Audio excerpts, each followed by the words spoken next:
Guys সকাল থেকে একভাবে বৃষ্টি পড়ে যাচ্ছে। রাত থেকে বৃষ্টি হচ্ছে আমি জানি না। ঘুম থেকে উঠে দেখছি এখনো বৃষ্টি হয়ে যাচ্ছে, থামেনি। এই যে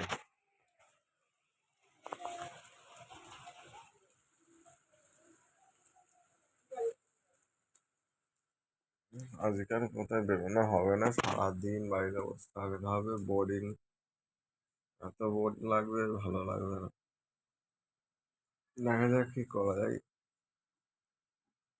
খাওয়া দাওয়া কিছু করি, তারপরে ভাববো কি করবো। এত বৃষ্টি একভাবে হয়েই যাচ্ছে, একটা মিনিটও থামেনি। একটু থেমেছে, হয়েই যাচ্ছে, হয়েই যাচ্ছে। চারিদিকে জল আর জল।